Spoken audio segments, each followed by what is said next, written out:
Shalom Yasha Allah, his brother Mapathak. That'd be key, but in the ancient Paleo Hebrew. And it's going to be a quick video dealing with the topic of meditation. You understand?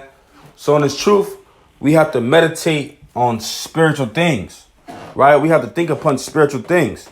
You don't want your mind to be overclouded with a bunch of folly, right? With a bunch of vanity. Really, when you have a vain thought, right? When you're thinking about a damn folly TV show, right? When you're thinking about a damn sister that you seen walk by outside and you still thinking about her figure, right? Her body, right? Because the sister looked nice and you damn lusted, man, right? Whatever it may be, you don't want these vain thoughts to dwell within you, right? You want your thoughts to be spiritual, right? Ways to be a better servant, right? Things that you can do to please the Most High. You see what I'm saying? And before we go into it, I want to give all praises, honor, and glory to the Most High God, Yahweh, by Hashem Yahushai. That's all praises to the Most High God, whose name is Yahweh, and the name of his only begotten Son, who the world will ignorantly call Jesus Christ, but we know him as Yahushai in the ancient Paleo Hebrew. And I want to dive right into this thing with let's go to Psalms 19 and 4 first, right? Because I kind of just made this point. Salakia, that's not what I want. Verse 14, Salakia. So this is the book of Psalms, the 19 and verse 14, and it reads, "Let the words of my mouth, right, and the meditation of my heart be acceptable in thy sight, O Yahweh, by Hashem Yahushai, my strength and my redeemer." So King David prayed to the Lord and said, "Let the words of my mouth and the meditation of my heart be acceptable in thy sight." Right? So you want your meditation, the things that you're thinking upon on a daily basis, to be pleasing in the sight of the Most High as well. You understand? Right? Because the Lord knows your thoughts, right? The Lord knows your heart. And that's where the Lord desires truth. He desires truth in your inward parts. Because you could outwardly appear righteous, right? You can go to camp, you can wear the fringes, right? You can whatever it may be, you can speak good words, right? But if the Lord is looking straight at your heart, if you're constantly thinking upon the lust of the flesh, right? You being a freak in the night, right? You thinking upon these damn wicked videos, you understand? Hey, the Lord knows that, man. Right? And that's what the Lord is looking. The Lord is looking for truth in your inward parts. The Lord wants you to be thinking upon the truth, right? Thinking upon spiritual things. Right? Let's get that real fast. And Psalms 51. Right? So the Lord knows if you're being a creep in the night, man. Right? The Lord knows if you're meditating on that brother's wife. Right? The Lord knows if you're secretly envious of this brother, man. Right? The Lord knows if you secretly hate a brother, man. Right? The Lord knows these things. So this is Psalms 51 and verse. This whole thing is good, but I wanted to get a point from here. But I'm gonna read something else in here as well. But verse 6, and it reads, "Behold, thou desirest truth in the inward parts." So see that? The Lord desires truth in your spirit and your heart, and yet He wants your thoughts and your meditation to be upright. Right? It says, "And in the hidden part, thou shalt make me to know wisdom." Right? And in the hidden part, the Most High God shall make you to know wisdom.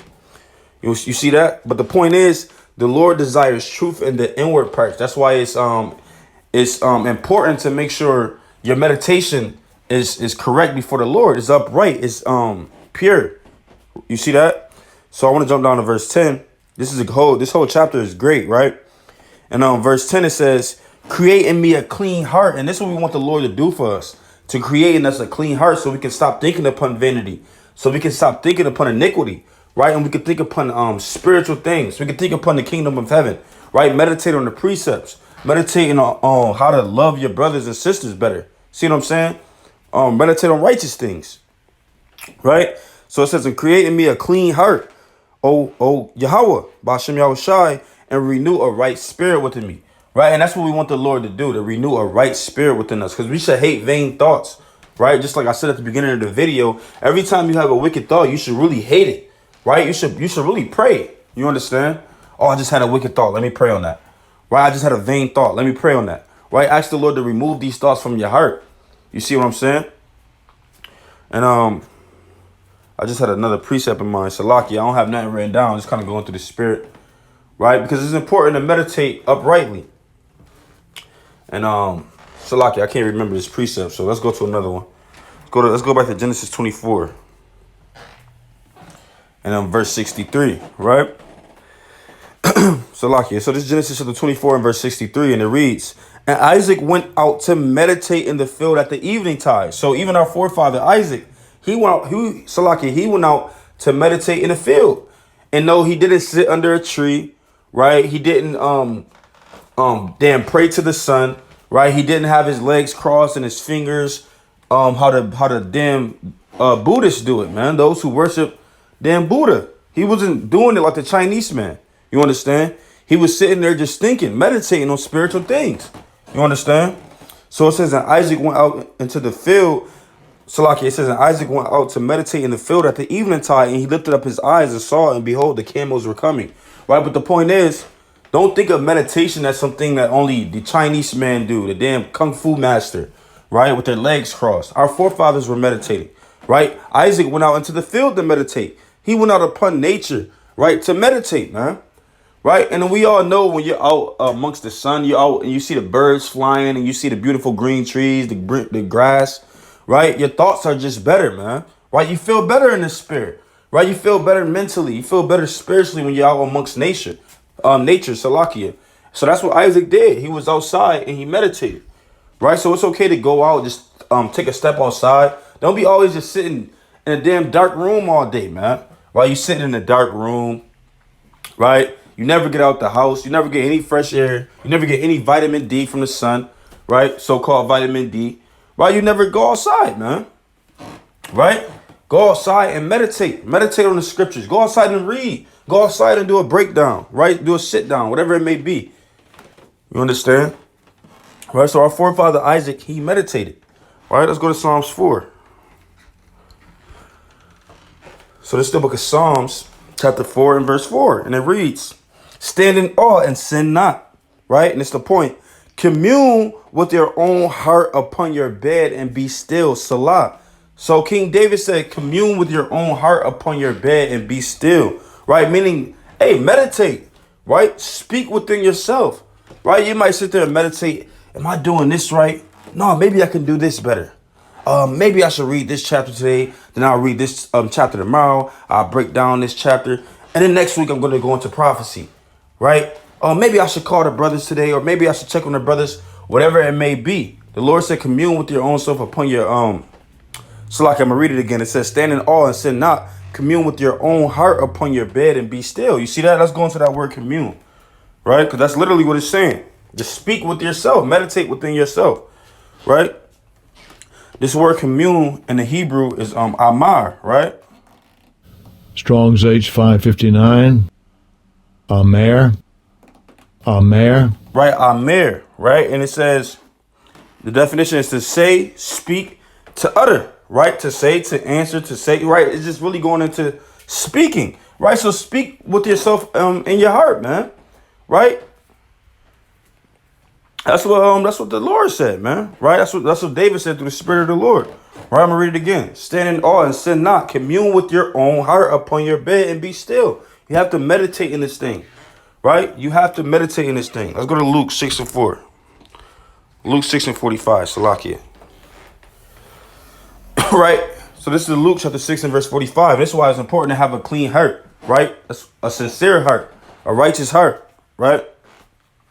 It says, a good man out of the good treasure of his heart bringeth forth that which is good. So if you have good things in your heart, good things in your meditation, you will bring forth that which is good, right? Because every action begins with a thought. So if you're thinking upon sincere and righteous and pure, right, upright things, you're going to act on those upright things. You see what I'm saying? But if you're thinking upon wicked things, you're going to act upon those wicked things, right?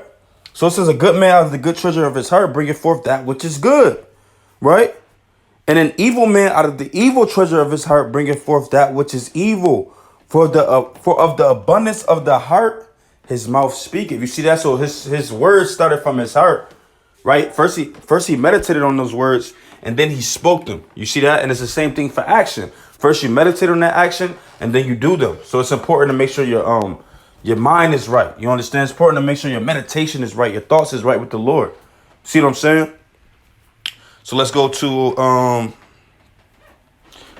Psalms chapter 119, and I believe it's verse 97. So it's Psalms chapter 119 and verse 190, Salakia, verse 97, and it reads, how I love thy law, it is my meditation all the day. So this is really what your meditation should be. Your meditation should be the words of the Lord. The words of the Lord should always be on your mind, right? And that second, when the words of the Lord is not on your mind, you should feel like, hey, I'm going off, right? You went an hour straight and you didn't think about the Lord that whole hour. Hey, you should know you're going off, because it doesn't matter if you're at work. It doesn't matter if you're at school. It doesn't matter what you're doing. You understand? Hey, the words of the Lord should always be on your mind. A thing might happen in front of you. You might be like, okay, this precept told me to deal with this like this, or this precept told me to deal with this like this, right? You see what I'm saying? So the words of the Lord should constantly be on your mind. Every time you see something, hey, it should be precepts coming to your mind.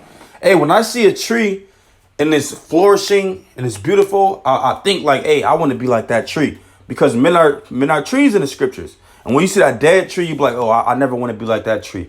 I never want all my fruits to be gone and all my leaves to be gone and just to be a dry tree, right? You see the sun, you should meditate on scriptures, right? You got Wisdom of Solomon 7 and 18 going into the sun. You got 1 Ezra chapter 4 and verse 34, right? You got Ecclesiastes chapter 1 and verse 5. You should be meditating on these scriptures when you see, when you just living life, man. When you just going through your daily activities. You see what I'm saying? You should always be meditating on the words of the Lord, right? And I'm gonna get one more and I'm gonna close out. It's 1,000 precepts dealing with meditation, and I'm pretty sure I might have another video on my channel dealing with it. But I just wanted to touch on that point to make sure. Matter of fact, I'm gonna get a few more. Let's go to Romans 8, because this is the point, right? This Romans. I'm gonna close out with this, right? So make sure you're meditating and you're thinking upon spiritual things, right? So this is Romans chapter 8 and verse 5, and it reads, for they that are after the flesh do mind the things of the flesh, but they that are after the spirit, the things of the spirit, right? So the carnal man is going to be meditating on carnal things. The spiritual man is going to meditate on spiritual things, right? For to be carnally minded is death. And ultimately, if you're not thinking upon spiritual things and you're thinking upon carnal things, you're going to die, man, right? You're not going to make it, right? The Lord said, for to be carnally minded is death, but to be spiritually minded is life and peace. But when you're thinking upon spiritual things, that's life and peace unto you, man. Right? You're going to inherit eternal life because your mind is always on spiritual things. Your mind is always on the kingdom of heaven. Your mind is always on the Lord. Right? You literally wake up and go to sleep thinking about the Lord, man. Right? That's life and peace. Because the carnal mind is enmity against the Most High. For it is not subject to the law of the Most High, neither can be. Right? And you're not subject to the law, right? The words of the Most High when you're being carnally minded, man. Right? Because the carnal mind wants to fulfill the lust of the flesh, right? It wants to lay down with another man's wife. Your carnal mind wants to smoke weed. Your carnal mind wants to hate your brother. Your carnal mind wants to be prideful. Your carnal mind wants to envy another brother. Your carnal mind wants to do all these wicked things. You can read about them in Galatians 5, right? That's why you have to strive to bear the fruits of the Spirit, and it all starts from your meditation. You see what I'm saying? So it says, because the carnal mind is enmity against the Most High, for it is not subject to the law of the Most High, neither indeed can be. Right? So they that are in the flesh cannot please the Most High. And if you're in the flesh, you're always thinking upon fleshly, carnal things, you can't please the Most High. So Lord willing, this is edifying. Lord willing, brothers and sisters got the understanding thereof. Hey, it's a beautiful thing to meditate, right? Just to speak with yourself within your heart, like we read about in Psalm chapter 4 and verse 4. Right? Sometimes you don't have to go to sleep to a movie. When you take a nap, you don't have to have a movie on the TV or some folly. Hey, just sit there, probably play some soothing music, right? Probably play nothing and just meditate, right? What can I be doing better? How can I be a better servant of the Lord, right? For women, how can I be a better wife? For brothers, how can I be a better husband? How can I get my household in order better? Just spiritual things, man. Things that's going to please the Lord. These are the things that we want to think upon. You understand? And I want to say, continue to pray, continue to fast, continue to study, continue to do all that you can do to magnify the name of Yahweh Ba'ashem Yahweh Shai, right? And I want to give all praise, honor, and glory to Yahweh Ba'ashem Yahweh Shai. And I want to give a mighty shalom to the mighty Akyem Wa Akwat that tuned in and got the word of the Lord, right? And with that, shalom, Yasha Allah.